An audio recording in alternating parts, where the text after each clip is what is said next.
ഒടുവിൽ മന്ത്രി ബിന്ദു കൃഷ്ണയ്ക്ക് ആശ്വാസം. UDF സർക്കാർ അധികാരത്തിലേറി 3 മാസം പിന്നിടുമ്പോൾ ഭരണതല തർക്കങ്ങൾക്കും രാഷ്ട്രീയ ചർച്ചകൾക്കും വിരാമമിട്ട് മന്ത്രിക്ക് പ്രൈവറ്റ് സെക്രട്ടറിയെ നിയമിച്ചു. മന്ത്രി നേരത്തെ നിർദ്ദേശിച്ച CS ശരത്ചന്ദ്രനെ തന്നെ PS ആയി നിയമിക്കാൻ മുഖ്യമന്ത്രി അനുമതി നൽകുകയായിരുന്നു. കഴിഞ്ഞ ദിവസം ഡൽഹിയിൽ വെച്ച് KC വേണുഗോപാലുമായി മുഖ്യമന്ത്രി നടത്തിയ കൂടിക്കാഴ്ചയ്ക്ക് പിന്നാലെയാണ് ഏറെ വൈകിയ ഈ നിയമനത്തിന് അംഗീകാരം ലഭിച്ചത്. മെയ് 18-ന് മുഖ്യമന്ത്രിക്കൊപ്പം ബിന്ദു കൃഷ്ണ സത്യപ്രതിജ്ഞ ചെയ്ത് അധികാരമേറ്റെങ്കിലും പ്രൈവറ്റ് സെക്രട്ടറിയുടെ തസ്തിക ഒഴിഞ്ഞുകിടക്കുകയായിരുന്നു.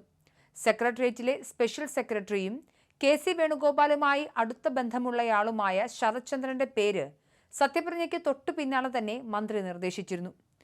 ഈ ഓഫീസ് വഴിയും ഒന്നിലധികം തവണ നേരിട്ടും ബിന്ദു കൃഷ്ണ മുഖ്യമന്ത്രിയോട് ഈ ആവശ്യം ഉന്നയിച്ചിരുന്നെങ്കിലും അനുമതി നൽകുന്നത് നീണ്ടുപോവുകയായിരുന്നു. ശരത്ചന്ദ്രനെ നിയമിക്കുന്നതിനെതിരെ സെക്രട്ടേറിയറ്റിലെ കോൺഗ്രസ് അനുകൂല സംഘടനാ നേതാക്കൾ മുഖ്യമന്ത്രിക്ക് കത്ത് നൽകിയിട്ടുണ്ടെന്നായിരുന്നു ഇതിൽ മുഖ്യമന്ത്രിയുടെ ഓഫീസ് നൽകിയ വിശദീകരണം. മുൻപ് KC വേണുഗോപാൽ MLA-യും ടൂറിസം മന്ത്രിയുമായിരുന്ന കാലത്ത് അദ്ദേഹത്തിന്റെ പേഴ്സണൽ സ്റ്റാഫിൽ പ്രവർത്തിച്ചിരുന്ന ആളാണ് ശരത്ത്. KC വേണുഗോപാലിനോട് അടുത്ത ബന്ധമുള്ളയാളെ നിയമിക്കുന്നതിനോട് മുഖ്യമന്ത്രിക്ക് മുൻപ് താല്പര്യമില്ലായിരുന്നുവെന്നും അതുകൊണ്ടാണ് അനുമതി വൈകിയതെന്നുമാണ് പാർട്ടിയിൽ ഉയർന്ന ചർച്ചകൾ. അനുമതി ലഭിക്കാൻ വൈകിയെങ്കിലും പകരം മറ്റൊരാളുടെ പേര് നിർദ്ദേശിക്കാൻ മന്ത്രി തയ്യാറായിരുന്നില്ല. നിയമനം വൈകുന്ന പക്ഷം PS സ്ഥാനം ഒഴിച്ചിടാനും ഭരണപരമായ കത്തിടപാടുകളുടെ സൗകര്യത്തിനായി അഡീഷണൽ പ്രൈവറ്റ് സെക്രട്ടറിയെ സ്പെഷ്യൽ പ്രൈവറ്റ് സെക്രട്ടറിയാക്കി മാറ്റാനും ആലോചിച്ചിരുന്നു. എന്നാൽ നിയമനം കോൺഗ്രസിനുള്ളിൽ വലിയ തർക്കവിഷയമായി മാറിയതോടെയാണ് ഒടുവിൽ മുഖ്യമന്ത്രിയുടെ അനുമതി ലഭിച്ചത്.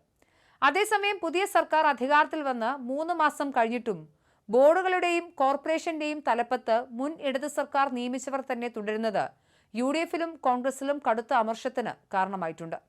മുന്നണിയിലെ ഘടകകക്ഷികൾ അതൃപ്തി അറിയിച്ചതിനെ തുടർന്ന് കഴിഞ്ഞ മാസം 30-ന് ചേർന്ന UDF യോഗത്തിൽ ബോർഡ് കോർപ്പറേഷൻ വിഭജനത്തിനായി ഇക്കഴിഞ്ഞ ഓഗസ്റ്റ് 3 മുതൽ ഉഭയകക്ഷി ചർച്ചകൾ ആരംഭിക്കുമെന്ന് തീരുമാനിച്ചിരുന്നെങ്കിലും തുടർ നടപടികൾ ഇതുവരെ പൂർത്തിയായിട്ടില്ല.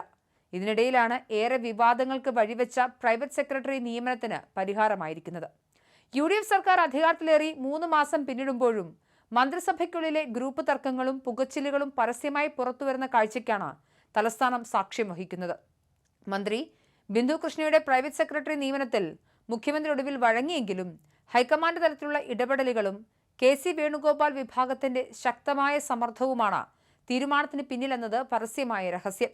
എന്നാൽ മറ്റൊരു വശത്ത് ബോർഡ് കോർപ്പറേഷൻ സ്ഥാനമാനങ്ങളുടെ വിഭജനം പൂർത്തിയാകാത്തതും മുൻ LDF ഭരണസമിതിക്കാർ ഇപ്പോഴും കസേരകളിൽ തുടരുന്നതും മുന്നണിയിലെ ഘടകകക്ഷികൾക്കിടയിൽ കടുത്ത അസംതൃപ്തിക്കും വഴിതുറന്നിട്ടുണ്ട്.